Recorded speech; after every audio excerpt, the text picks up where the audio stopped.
भगवान बुद्ध की।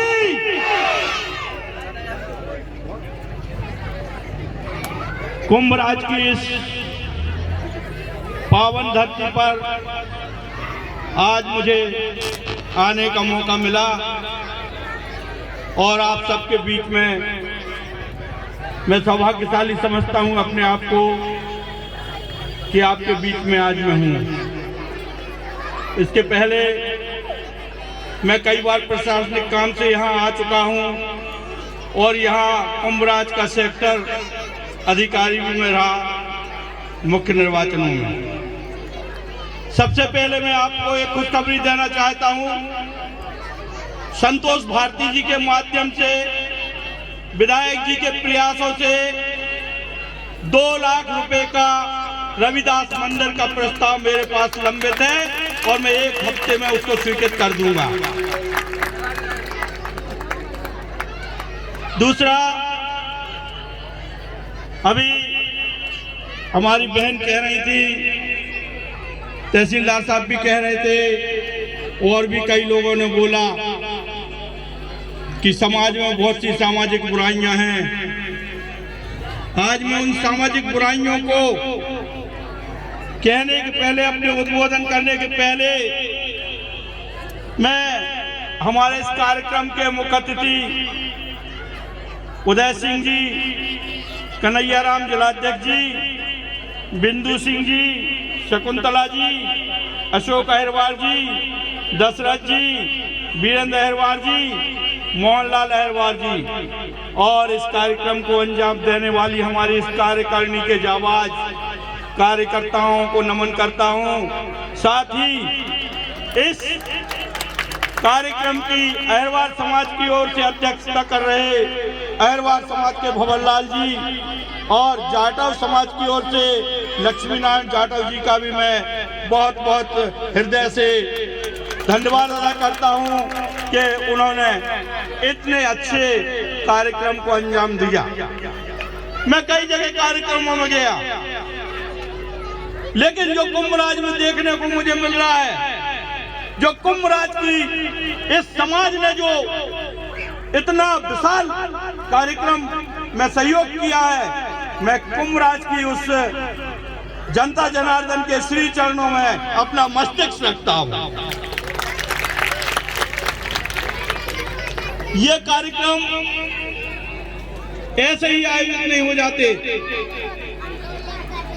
ये कार्यक्रम क्यों आयोजित होते हैं,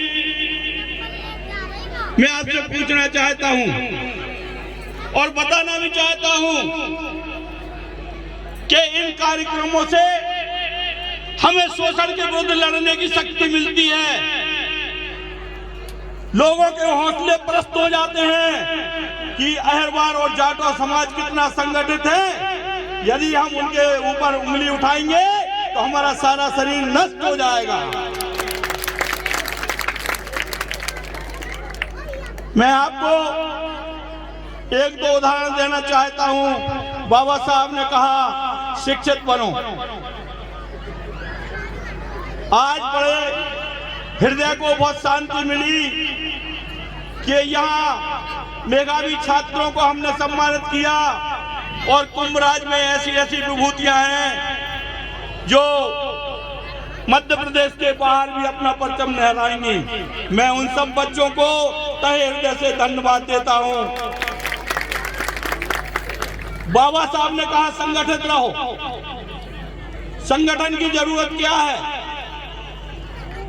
संगठन की इसलिए जरूरत है, अभी हमारे पूर्व वक्ताओं ने कहा कि हमारा समाज जिसका बहुत ज्यादा शोषण होता है, उसके शोषण को कैसे रोका जाए, इसके लिए संगठन की जरूरत है और हमें संगठित रहना चाहिए। अरे संगठन की शिक्षा कौओं से लो। अगर एक कौआ को आप हाथ लगा दोगे तो सारी कौआ समाज आप पे टूट पड़ेगी, बख्शेगी नहीं। संगठन की शिक्षा अगर आपको चाहिए तो आप लड़ाइयों से लो। शाम को 7 बजे एक हुआ करता है तो सारे लड़ाइये हुए कर देते हैं और पूरे इंडिया में खलबली मच जाती है कि लड़ाइये बोल रहे हैं। संगठन की शिक्षा अगर हमें लेना है तो चीटियों से लो। चीटी एक बिल से निकलती है और दूसरे बिल में समूह के रूप में समा जाती है, और कहीं धोखे से एक चीटी इधर उधर हो जाती है तो सूंघते हुए उस संगठन की लाइन में चली जाती है कि यह हमारा संगठन है, यह हमारी जाति का संगठन है, यह हमारी बिरादरी का संगठन है।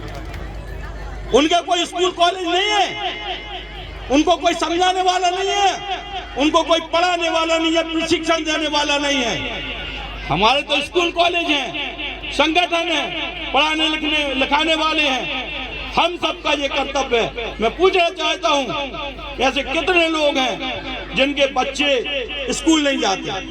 मेरी हाथ जोड़ के प्रार्थना है उनसे कि कल से ही अपने बच्चों को स्कूल में दर्ज कराएं और वहां पर भेजें और पढ़ा लिखा करके योग्य बनाएं।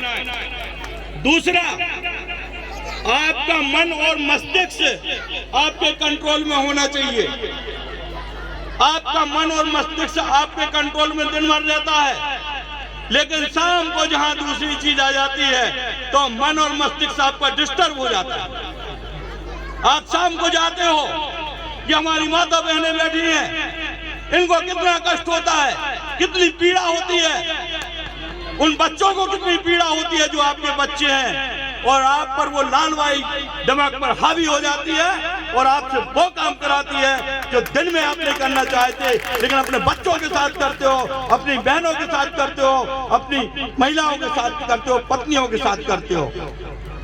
और जिसकी परिणति लोग कहते हैं, देखो ये वही परिवार है, उसी समाज के परिवार हैं। आज से जो समाज बदनाम होता है, आपके इस कृत्य से आपकी जो बस्ती बदनाम होती है, आपके इस कृत्य से ये गुमराज बदनाम होता है, और आपके इस कृत्य से ये प्रदेश और देश बदनाम होता है। तो आप अपने देश की खातिर, अपने प्रदेश की खातिर, अपने नगर की खातिर और अपने समाज की खातिर इस चीज को छोड़ें। आज महान संत रविदास जी महाराज की जयंती है। मैं आपसे हाथ ऊपर करके समर्थन मांगता हूं। कितने लोग इसको छोड़ने के लिए प्रेरणा है? कृपया हाथ ऊपर करके अपना समर्थन देंगे, हाथ ऊपर कर लें, बिल्कुल निश्चित मन से। जिनको नहीं छोड़ना वो बिल्कुल नहीं करें, जिनको नहीं छोड़ना बिल्कुल नहीं करें। क्यों? क्योंकि जो नहीं छोड़ेगा वो सब जे करेगा, ठीक है ना? तो ये तो एक बुराई है। दूसरी, आपने देखा होगा, गांव में आप गए होंगे, दलित बस्तियों में हम जाते हैं, अपने समाज की बस्तियों में जाते हैं, वहां गंदगी इधर उधर बिखरी पड़ी रहती है। क्यों? क्योंकि आपने अपना घर तो अपनी जमीन में बनाया और चबूतरा सरकारी जमीन में बना लिया, जिससे वो गलियां सकरी हो गई। पूरे गांव में आसानी से निकल जाओगे आप, लेकिन जब हमारे वर्ग के घर आएंगे तो हमें गंदगी से परेशानी होगी। और गंदगी घृणा का मूल कारण है। अगर आपसे कोई व्यक्ति घृणा करता है तो वो गंदगी इसका मूल कारण है। आप भी, अगर कोई ब्राह्मण का बच्चा भी नाक पोंछते हुए आपके पास आएगा, आप उसको गोदी में बैठा लोगे? बिल्कुल नहीं बैठा लोगे। आप अपने बच्चों को स्कूल भेजें, इसके साथ साथ भले ही फटे कपड़े हों, उसको वॉश करके और सफाई से स्कूल भेजें, तो आपके बच्चे को सारे लोग पढ़ाएंगे और जो घृणा का मूल कारण गंदगी है, ये समाप्त हो जाएगा। गंदगी से अकेला घृणा नहीं है, आपका स्वास्थ्य भी खराब होता है। तो आपका स्वास्थ्य ठीक ठाक रहे, इसके लिए आप सफाई से रहिए। आप ऐसी काम मत कीजिए। कई गांवों में मैंने देखा है, दौरे करने जाता हूं, गांव में लोग बीड़ी का वो मुंह में दिए रहते हैं, ताश खेलते रहते हैं, और उनसे बोलो कि काम करने जाओगे तो वो काम करने के लिए मना कर देते हैं। सरकार ने आपको इतनी अच्छी अच्छी योजनाएं दी है, जन्म से लेकर मृत्यु तक का पैसा आपको मिल रहा है। अगर आप काम करोगे तो वो पैसा आपके और आपके परिवार के काम आएगा, आपकी प्रोग्रेस होगी। क्यों? मैं ये क्यों कह रहा हूँ? मैं इसलिए कह रहा हूँ कि अगर आज आप मजदूर हो तो क्या अपने बच्चे को भी मजदूर बनाना चाहते हो?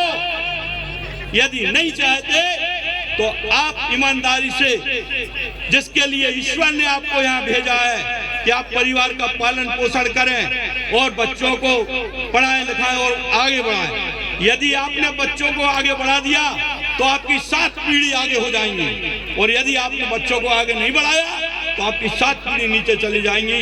आज आपको मौका है, मनुष्य का जीवन बार बार नहीं मिलता है, और अगर मनुष्य का जीवन मिला है तो मनुष्यता के काम करें और हम इस समाज से कुरीतियों का कलंक धो दें।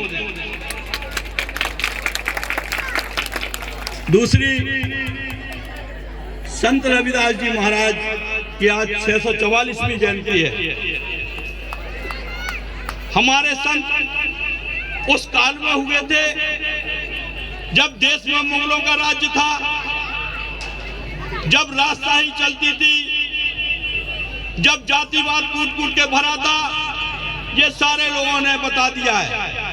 मैं उनका एक स्मरण करना चाहता हूं। एक बार कबीरदास जी उनके दरबार में गए, उनके घर गए, तो हमारे रविदास जी ने कठौती में से लोटा भर के उनको दे दिया पीने के लिए। तो उनने मना कर दिया पीने से। 1-2 बूंद उनकी सापी पे टपक गई थी। जब वो वापस घर पहुंचे और उनने अपना गमछा धोने के लिए धोबी को दिया, तो उस धोबी ने मुंह से उसको छुटा दिया। धोबी ज्ञानवान हो गया। रविदास जी ने, कबीरदास जी ने कहा, इतना ज्ञानवान कैसे हो गया तू? उनने कहा, वो रविदास जी के हाथ से आपने गमछा दिया था, उस गमछे को मुंह से छुड़ाया, इसलिए ज्ञानवान हो गया। कबीरदास जी दौड़े दौड़े रविदास जी के पास गए और बोले, महाराज मैं वही पानी पीना चाहता हूँ। रविदास जी ने कहा, वो समय चला गया। जिसके मन में थोड़ी सी भी खोट है इस समाज के प्रति, वो कभी प्रगति नहीं कर सकता। ये इससे ऐसे समय में एक घटना और उनकी रविदास जी महाराज की है कि वो अपने मकान में बैठे हुए अपने जूते बना रहे थे। तो कुछ ब्राह्मण लोग गंगा जी जा रहे थे। उनने कहा, रविदास जी ने कहा, भैया जी हमारी चुबन्नी है, गंगा जी को दे देना भेंट। जब वो वहाँ गंगा जी में स्नान ध्यान करने के बाद वो पंडितों ने रविदास जी की चुबन्नी दी, तो गंगा जी ने हाथ बढ़ा के चुबन्नी ले ली। पंडित देखते रह गए कि ये चमत्कार कैसा, और दूसरा हाथ निकला, उसमें एक कंगन था। उन्होंने कहा, भैया ये हमारे रविदास जी महाराज को भेंट दे देना। गंगा जी ने एक कंगन दे दिया। ब्राह्मणों के दिल में खोट आ गया, बुद्धि पर उनके लालच छा गया, और उनने क्या किया, वो कंगन ले जाके राजा को दे दिया। जब वो कंगन राजा के पास पहुंचा तो रानी ने कहा, इसका दूसरा कंगन चाहिए हमें, इसका दूसरा कंगन चाहिए। और जब दूसरे कंगन के लिए वो पंडित नहीं दे पाए तो उन्हें पूरी घटना बताई, तो राजा ने विश्वास नहीं माना और रविदास जी के पास आ गया। फौज फटाके सेठ रविदास जी के पास पंडित और वो सब आए और रविदास जी से कहा कि ये तुम चोरी करके ले आए हो, इनको दिया है, इसकी दूसरी जोड़ी कहाँ है? रविदास ने कहा, चिंता मत करो, मन चंगा तो कटौती में गंगा, और कंगन ऊपर लहरा गया। वो दूसरी जोड़ी रविदास जी ने मिला कर दी। ऐसे थे हमारे महान संत, जिनको संतों में संत शिरोमणि कहा गया। ऐसे संत शिरोमणि रविदास जी महाराज थे। ऐसे संतों के हम वंशज हैं, और ऐसे संतों के वंशज होने के कारण हमारा ये कर्तव्य होता है कि हमारे ऐसे संत महापुरुषों का नाम खराब ना हो। यदि हम गंदे काम करेंगे, गलत काम करेंगे, तो हमारे इन संतों का नाम खराब होगा, हमारे समाज का नाम खराब होगा। इसलिए मेरी हाथ जोड़ के अनुरोध है कुंभराज की जनता से कि जिस तरह से एकीकरण आपने इस सम्मेलन में दिखाया, इस जयंती में दिखाया, इस तरह से कुरीतियों को छोड़ करके आप परिचय देंगे और मैं आपके बीच में आता रहूंगा। और मैं ये वादा करता हूँ, कलेक्ट्रेट के पहले, नई कलेक्ट्रेट भवन गुना के पहले कक्ष में बैठता हूँ। आपका कभी भी कोई काम हो तो आप मुझे बता देना, वहां आके। आप नहीं आ सकते तो ये संतोष भारती बैठे, इनको बता देना, ये अध्यक्ष जी बैठे, इनको बता देना, ये संचालन कर रहे हैं हमारे प्राचार्य महोदय, इनको बता देना, या किसी को, तहसीलदार साहब बैठे हैं आपकी सेवा के लिए 24 घंटे, कोई भी काम हो। ऐसा जरूरी नहीं है कि ऑफिस कार्यालय हो, ऑफिस समय हो, आप तो 24 घंटे कभी भी हमारे दरवाजे आपकी सेवा के लिए खुले हैं। आप आइए और अपनी समस्याओं का निदान कीजिए। आप लोग, मैं समझता हूं 10:30 बजे से यहाँ बैठे हैं और आपकी जो शक्ति है, शक्ति नहीं कहा जा सकता तो महाशक्ति है कि आप 10:30 बजे से बैठे हैं और हमें यहाँ अपना सुन रहे हैं। इसके लिए मैं हृदय से आप लोगों को उन्हें बधाई देता हूँ, रविदास जयंती महाराज की बधाई देता हूँ और इस कार्यक्रम को अंजाम देने वाली इस पूरी कार्यकारिणी को हाथ जोड़ करके नमन करता हूँ और उनके चरण वंदन करता हूँ कि उन्होंने इतनी बड़ी संख्या में यहाँ पर के यह कार्यक्रम आयोजन किया। खासकर संतोष भारती जी का मैं बहुत ही आभारी हूँ कि उनने मुझे यहाँ बुलाया और आप सबके बीच में मुझे शिरकत करने का मौका दिया। आप सबने मुझे सुना, धैर्य पूर्वक सुना, इसके लिए मैं बहुत हाथ जोड़ के आपको आभारी हूँ। यदि मैंने कोई त्रुटि की हो तो माथा रख के आपसे क्षमा चाहता हूँ। बोलो रविदास महाराज की, बोलो